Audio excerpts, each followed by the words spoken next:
Hello friends, life excites में आपका एक बार फिर से स्वागत है।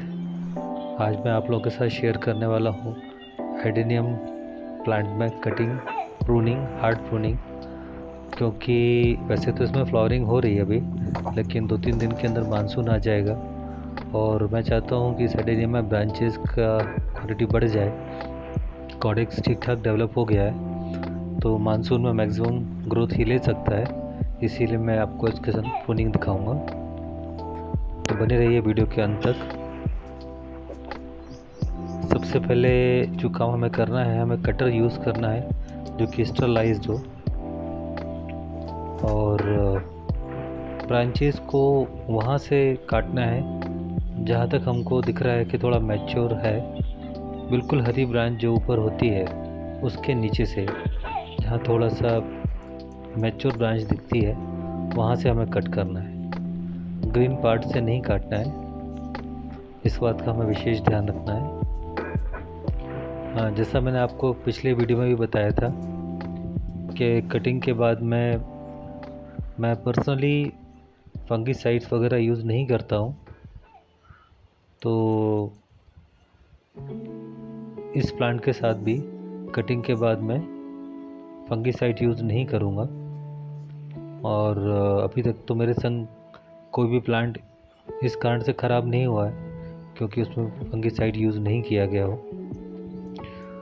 तो बस आपको ध्यान ये रखना है कि कटिंग करते समय, प्रूनिंग करते समय बहुत सावधानी से करें और कट जो लगे बिल्कुल क्लीन कट हो, एक बार में ही वो ब्रांच कट के बाहर आ जाए।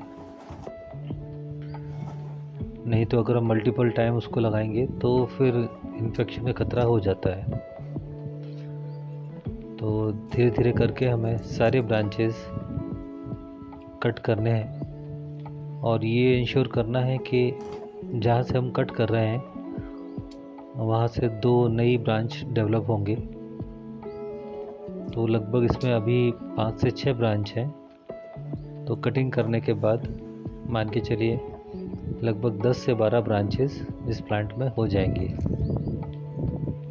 और मानसून के सीज़न में बहुत फास्ट ग्रोथ होती है क्योंकि विंटर में एडेनियम किसी भी प्रकार की एक्टिविटी छोड़ देता है, डोरमेंट हो जाता है। तो मैं चाहता हूँ अगले 2-3 महीने में जितनी ग्रोथ ये ले पाए, जिससे कि फिर मार्च अप्रैल में इसकी मैक्सिमम फ्लावरिंग हो। जिस ब्रांच पे कुछ लीव्स छूटी हुई हैं तो उन लीव्स को हम या तो पूरा ही या आधा काट देंगे, उनको साबित नहीं छोड़ना है। क्योंकि इस प्रूनिंग के साथ साथ हम इस प्लांट को इस पॉट्स में से निकाल के इसको लिफ्ट करने वाले हैं, क्योंकि आप देख सकते हैं कि प्लांट लगभग 5 से 6 इंच नीचे है प्लॉट की सरफेस से। तो इसमें कॉडेक्स ना क्लियर नज़र में नहीं आ रहा है, तो हम इसको हाइट भी देंगे जिससे कि कॉडेक्स की ब्यूटी हमें दिखाई दे। इसीलिए रिप्लांट करने के पहले हम इसकी सारी लीव्स को काट देंगे। ये देखिए, ये स्टेटस है और अभी हमारे पास प्लांट में लगभग 6 ब्रांचेस हैं। और कई बार लोग बोलते हैं कि ये सैप जो कटने के बाद आता है ये जहरीला होता है। तो ऐसा नहीं कि जहरीला होता है, लेकिन हाँ, अगर ये हाथ में लग जाए और इसको धोखे से आप आंखों में लगा लें, या अगर आपकी स्किन बहुत सेंसिटिव है तो आपको तकलीफ़ दे सकती है। तो चलिए फिर हम प्लांट को बाहर निकालते हैं। सबसे पहले हम पॉट के किनारे से मिट्टी को धीरे धीरे ढीला कर लेंगे। वैसे तो वेल ड्रेन्ड सॉइल है, आराम से निकल जाएगा, लेकिन फिर भी हम एक बार मिट्टी को ढीला कर लेंगे। और प्लांट को कभी भी प्लांट पकड़ के नहीं खींचना चाहिए, हमेशा पॉट को टिल्ट करके या उल्टा करके एक हाथ से और दूसरा हाथ नीचे सपोर्ट देना चाहिए। आप देखिए, जिससे कि प्लांट धीमे से अपने आप बाहर आ जाए। अगर नहीं आ रहा तो 1-2 बार टैप करेंगे तो आराम से आ जाएगा बिना किसी तकलीफ़ के। बस आपको ये ध्यान रखना है कि जब भी आप रिपॉटिंग करने वाले हैं तो उसके 1 दिन पहले से पानी नहीं देना है। वैसे भी एडेनियम में हम बहुत ज़्यादा वाटरिंग नहीं करते हैं, तो एडेनियम तो बहुत ही आसानी से अपने पॉट से बाहर आ जाता है। अब हमें धीमे धीमे हल्के हाथों से इसमें से मिट्टी को ढीला करना है, जिससे कि हम सारी रूट को एक्सपोज कर पाएँ। और ये भी ध्यान रखना है कि जो इसकी बहुत बारीक बारीक रेशेदार रूट्स होते हैं उनको नुकसान ना पहुँचे, वरना अगर हम ज़ोर लगाएंगे तो इसकी जो बारीक रूट्स हैं उनको नुकसान पहुँचेगा। और क्योंकि गर्मी अभी है तो प्लांट को शॉक लग सकता है, तो हमको इंश्योर करना है कि बारीक रूट्स को नुकसान पहुँचाए बिना हम इसकी मिट्टी को ढीला करें। और जब मिट्टी निकल जाएगी तो एक बार इसको हम टैप वाटर से, रनिंग वाटर से इसकी पूरी रूट्स को साफ़ कर लेंगे और पूरी मिट्टी को निकाल देंगे। लेकिन उसके पहले जितना हो सके हमें अपने हाथों से ही मिट्टी को ढीला करके निकाल देना है, लेकिन पतली रूट्स को नुकसान पहुंचाए बिना। अभी ये जो पॉटिंग मिक्स मैं तैयार करूँगा, तो चूँकि जब मैंने प्लांट को ग्रोथ के लिए इस पॉट में लगाया था उस टाइम 60 या 50% सैंड रखा था मैंने, बाकी थोड़ा कंपोस्ट और गार्डन सॉइल था। लेकिन चूँकि अब प्लांट ग्रोथ पे आ गया है तो मैं, जैसा आपको पहले भी बताया है दूसरे वीडियोस में, मैं सैंड की रेशियो को लगभग 75% रखूँगा, 15% के आसपास गार्डन सॉइल और 10% के आसपास कंपोस्ट। तो कंपोस्ट में मैं वर्मी कंपोस्ट यूज़ करूँगा। ये देखिए, अब मैंने इसको टैप वाटर से धो लिया है और इसकी रूट्स पूरी क्लीन कर लिए हैं। अब हम उसको प्लेस करेंगे पॉट में, लेकिन उसके पहले मैं पॉटिंग मिक्स तैयार करूँगा। और पॉटिंग मिक्स बनाने के लिए अभी जो सॉइल निकला है, मिक्स निकला है, मैं उसको भी यूज़ करूँगा। लेकिन उसके पहले जितनी भी अनवांटेड रूट्स हैं जो मैं नहीं चाहता हूँ आगे रखने के लिए, उनको हम कटिंग कर देंगे। और यही टाइम है जब आप प्लांट को अगेन रीशेप कर सकते हैं आपकी इच्छा के अनुसार, क्योंकि अब एक बार जब प्लांट पॉट में चला जाएगा तो लंबे अरसे तक उसी में रहेगा, तो आपको जो भी चेंजेस करने हैं इस स्टेज पे कर सकते हैं। या तो आप किसी मेजर रूट को शेप देना चाहते हैं या अनवांटेड रूट्स को निकालना चाहते हैं तो उसी स्टेज पर निकाल सकते हैं। लेकिन ध्यान रखें, मेजर रूट जो नीचे हैं उनको हार्म नहीं पहुंचाना है। तो मैंने जो चाह रहा था वो सारी अनवांटेड रूट्स को मैंने निकाल दिया है। और उसके अलावा जब मैं इनको प्लेस करूँगा तो कुछ रूट्स को जो शेप देना है डिज़ायर्ड, वो प्लेसमेंट के दौरान ही दे दूँगा।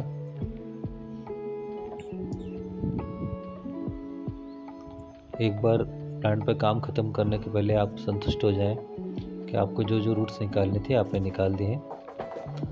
अब देखिए, जैसा मैंने आपको बताया था कि नया पॉटिंग मिक्स बनाने के लिए मैंने पुरानी पॉटिंग मिक्स को भी यूज़ किया है और साथ ही साथ इसमें सैंड का क्वांटिटी और बढ़ा दूंगा। तो जो रेशियो पहले 50% था वो लगभग 75% पहुंच जाएगा। अब मैं इसमें सॉइल यूज़ नहीं कर रहा हूँ क्योंकि सॉइल उसमें ऑलरेडी थी, तो मुझे सिर्फ सैंड बढ़ाना है। और सिर्फ छनी हुई सैंड नहीं, सैंड के संग संग में जो बारीक बारीक ग्रेबल्स वगैरह आते हैं वो भी हम यूज़ करेंगे,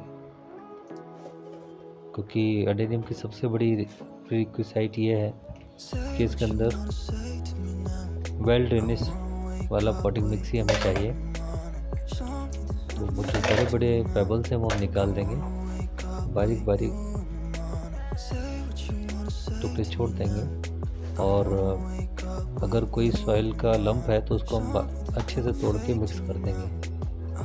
हमें इस मिक्सचर को बहुत अच्छे से बराबर मिक्स कर देना है, जिससे कि पूरे पॉट में एक जैसा मिक्सचर ही रहे। ऐसा ना हो कि नीचे सैंड या सॉइल ज़्यादा चली जाए और बाकी पोर्शन में बचा हुआ मिक्स। अब ये मिक्स हमने बना लिया है। इसके साथ ही साथ इसमें वर्मी कंपोस्ट में डालूँगा लगभग 10%। एक बार ये प्लांट प्लेस करने के बाद आगे मैं फिर इसमें सीवीड का जो सॉल्यूशन आता है या तो वो यूज़ करूँगा या सीवीड जो ग्रेन्यूल फॉर्म में आता है वो यूज़ करूँगा। लेकिन चूँकि अभी पॉटिंग मिक्स बना रहे हैं तो इसमें मैं वर्मी कंपोस्ट का यूज़ कर रहा हूँ। तो मिक्सचर को अच्छे से मिला लीजिए, पॉटिंग मिक्स को, और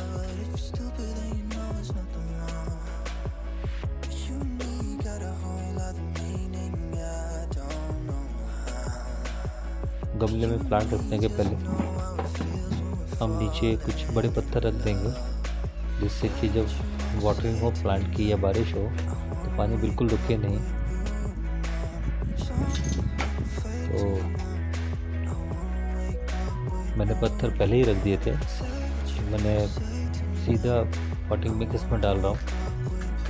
क्योंकि मुझे प्लांट की हाइट बढ़ानी है तो इस पॉट को लगभग मैं 75% ज़्यादा भर दूँगा और उसके बाद अपना प्लांट प्लेस करूँगा जैसा मैं चाहता हूँ।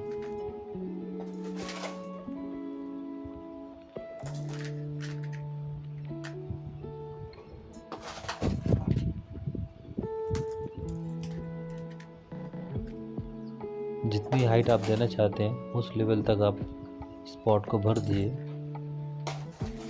और फिर प्लांट को प्लेस करिए।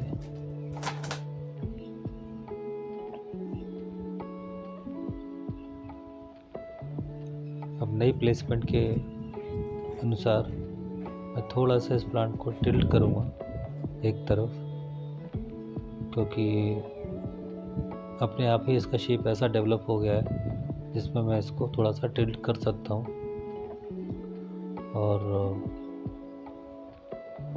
रूट्स का शेप आप जैसा देना चाहे दे सकते हैं। और आप देखेंगे कि मैंने एक हाथ से प्लांट को थोड़ा होल्ड कर लिया है, क्योंकि इसके नीचे जो रूट सिस्टम डेवलप हुआ है वहाँ हल्की सी कैविटी है। तो मैं उसको होल्ड करते हुए नीचे पॉटिंग मिक्स को अच्छे से डाल दूँगा, जिससे उसके अंदर एयर पॉकेट ना रहे और रूट्स के नीचे पॉटिंग मिक्स अच्छे से चला जाए। तो एक हाथ से प्लांट को होल्ड करते हुए पॉट के बीच में मैं थोड़ी मिट्टी बढ़ा रहा हूँ और फिर उसको अच्छे से प्लांट के नीचे स्प्रेड कर देना है, जिससे कोई भी कैविटी बीच में ना छूटे, नहीं तो वहाँ आगे जाके फंगस डेवलपमेंट हो सकता है और प्लांट के मरने के चांसेस बढ़ जाते हैं। तो जैसा आप डिजायर्ड स्ट्रक्चर या शेप चाहते हैं, प्लांट को उस जगह रखकर अब हम बगल से बची हुई मिक्स जो है वो इसमें डाल देंगे। और मैं हमेशा रिपोर्टिंग के बाद स्पेशली एडेनियम में कुछ छोटे छोटे से पेबल्स या मार्बल स्टोन्स रखता हूँ। उससे दो फ़ायदे हैं, एक तो सुंदर लगता है, ब्यूटी बढ़ाता है, साथ ही साथ वो जो हमने प्लांट दोबारा रिप्लेस किया है तो उसको सपोर्ट करता है, रूट्स को थोड़ा मॉइस्चर भी रिटेन करता है। तो जो नई रूट्स हैं उनको ग्रोथ में हेल्प मिलती है। बाद में आप चाहें तो उनको हटा सकते हैं, लेकिन क्योंकि मैं हमेशा कहता हूँ कि एक बार रिपोर्टिंग करके प्लांट को वाटरिंग बहुत अच्छे से करनी है जब तक कि पानी नीचे से नहीं निकल जाए। लेकिन उसके बाद गर्मियों में भी कम से कम 2 दिन में एक बार पानी देता हूँ, और वो भी ये देखने के बाद कि ऊपर की टॉप लेयर कम से कम 1 इंच तक पूरी सूख गई हो।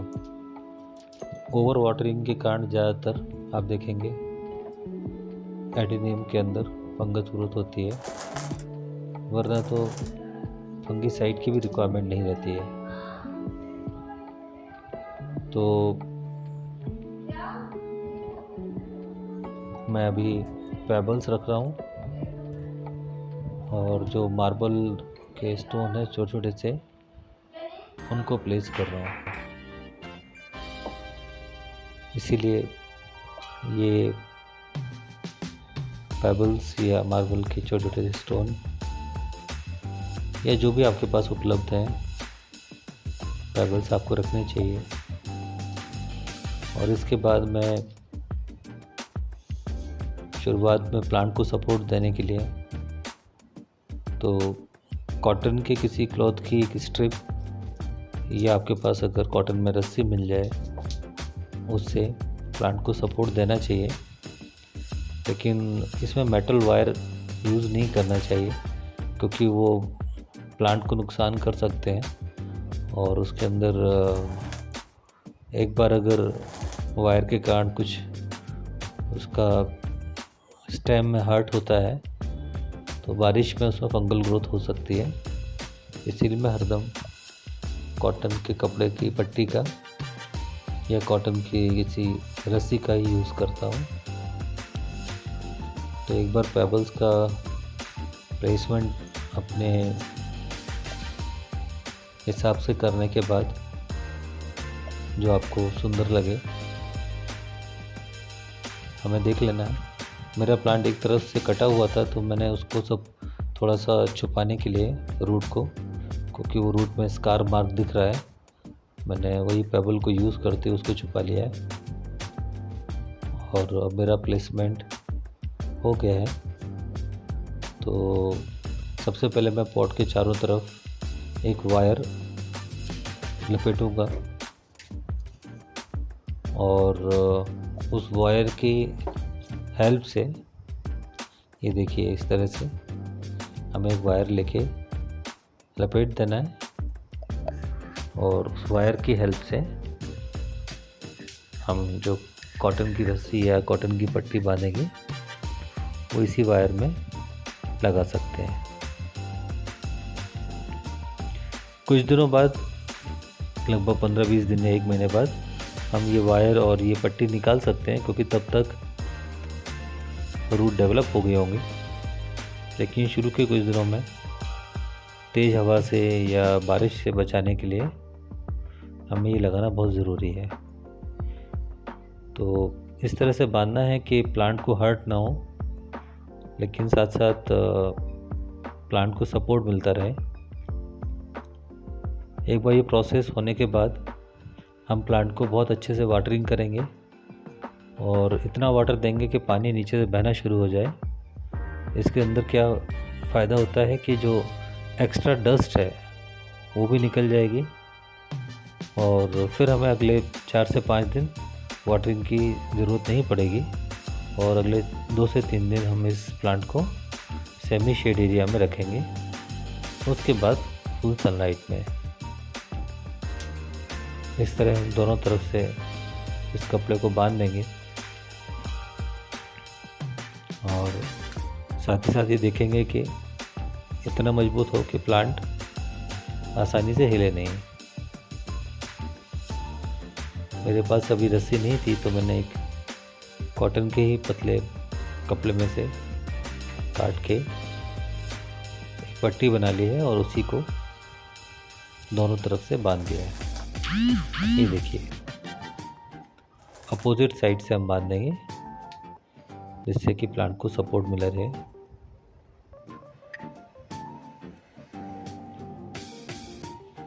तो अगर आपको एडेनियम की प्रूनिंग और साथ ही साथ रिपोर्टिंग की प्रोसेस, ये वीडियो अच्छा लगे तो प्लीज़ मेरे चैनल को सब्सक्राइब करें। काफ़ी मेहनत लगती है किसी भी प्लांट पे काम करने में, और अगर आप लोगों को सपोर्ट मिलेगा, अप्रिसिएशन मिलेगा, तो आगे भी मैं बहुत डिफरेंट टाइप के वीडियोस आप लोगों के साथ शेयर करूँगा। तो आप जल्दी से मुझे बताइए कमेंट बॉक्स में कि आपको ये वीडियो कैसा लगा, और आगे भी इस प्रकार के वीडियो देखने के लिए मेरे चैनल को सब्सक्राइब कीजिए। Thank you very much for watching.